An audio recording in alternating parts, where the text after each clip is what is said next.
گالی بکتی ہو بلا وجہ تو اس کا کیا حکم ہے؟ اور شوہر کے لیے دعا کے بجائے بد دعا کرتی ہو بچوں کے سامنے، وہ بھی صرف مالی حالات کی وجہ سے، جبکہ شوہر رات دن محبت کرتا ہو، پیسے نہیں دیتا ہے نا، مگر رزق کا مسئلہ اللہ کی طرف سے ہو۔ بھائی اگر رزق اللہ کی طرف سے بیچارے شوہر کی آمدن کم ہے تو پھر عورت کو برداشت کرنا چاہیے۔ عزت دار عورت، وفادار عورت دکھ اور غم میں اپنے شوہر کے ساتھ شریک ہوتی ہے۔ ایسے لوگ میں جانتا ہوں، جب کماتے تھے، آمدن آ رہی تھی، بیگم بڑی خوش، بیچارہ غریب ہو گیا، بیگم صاحبہ بھاگ گئیں، یہ بے وفائی ہے۔ اور یہ دوسری جانب سے بھی ہوتی ہے بے وفائی۔ بیگم کو کوئی بیماری ہو گئی، بیچاری کی شکل و صورت خراب ہو گئی، اب آپ نے کیا کیا؟ بیگم کو فارغ کر دیا، دوسری عورتوں میں دل لگانے لگے، یہ بھی بے وفائی ہے۔ جب میاں بیوی بن گئے تو اب کس کے؟ ہمیشہ کے لیے ہیں۔ یہ بات آ رہی ہے سمجھ میں؟ اب دکھ اور غم میں دونوں نے ایک دوسرے کے ساتھ شرکت کرنی ہے، جو ہو وہ مقدر سمجھ کے برداشت کر رہے ہیں۔ ہاں بعض چیزیں ناقابل برداشت حد تک ہوتی ہیں، وہ میں پھر اس پر بیان کر چکا ہوں، اس میں تو ہم خود مشورہ دیتے ہیں کہ بھائی علیحدگی اختیار کر لو، سمجھ رہے ہیں؟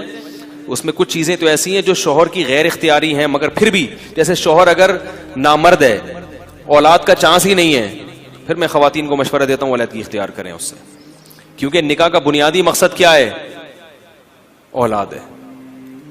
لیکن پھر بھی اگر وہ یہ سمجھتی ہیں کہ علیحدگی کے بعد کوئی رشتہ نہیں ملے گا تو پھر، لیکن ایک فیصلہ کر لیں۔ خواتین میں قوت فیصلہ نہیں ہوتا، وہ لٹکتی رہتی ہیں، تو اس کا یہ کہ نہ شوہر کا حق ادا ہو رہا ہے کہ ہر وقت ڈر ہے کہ میں اس سے علیحدگی بھی لے لوں، تو بھائی ایک فیصلہ کرو، یا تو اس کو اپنا شوہر مانو پھر ہمیشہ زندگی گزارو، جیسے وہ فاطمہ، حضرت فاطمہ رضی اللہ تعالیٰ عنہ تھی نا، جمیلہ بنت ثابت رضی اللہ تعالیٰ عنہ، انہوں نے اسی وقت فیصلہ کر لیا کہ مجھے ان کے ساتھ نہیں رہنا۔ شوہر بہت زیادہ بدصورت تھے ان کے، وہ بہت زیادہ خوبصورت تھی، اسی وقت فیصلہ کر لیا کہ نہیں رہنا۔ اب کیا ہے کہ وہ کنفیوز رہتی کہ رہنا ہے کہ نہیں رہنا، تو نہ شوہر سے محبت ہوتی اور توجہ بھی دوسری طرف مائل ہوتی، شوہر ہے بھی یا نہیں بھی، یہ معاملہ کیا ہے؟ خطرناک۔ جب شوہر ہے تو سر کا تاج ہے، وہ پھر آپ کے لیے قابل احترام ہے، پھر ٹوٹ کے اس سے محبت کرو، فیصلہ کرو ایک کہ رہنا ہے کہ نہیں رہنا۔ تو ہمارے ہاں خواتین میں قوت فیصلہ نہیں ہے، اور ان کے والدین میں بھی قوت فیصلہ نہیں، وہ بھی لٹکا کے رکھتے ہیں۔ بیگم ابھی فی الحال، بیٹی ابھی دیکھتے ہیں، گزارا کرو فی الحال، پھر دیکھتے ہیں اگلے سال دیکھیں گے کیا کرنا ہے۔ او بھائی اگلے سال دیکھیں گے، کیسے دیکھیں گے؟ یا تو وہ اس کا شوہر ہے، کسی عورت کو پتا چل جائے یہ والا میرا میاں ہے، پتہ نہیں اگلے سال میں اس کے ساتھ رہوں کہ نہیں رہوں، تو وہ میاں میاں نہیں رہتا، پھر وہ کیا خیال ہے؟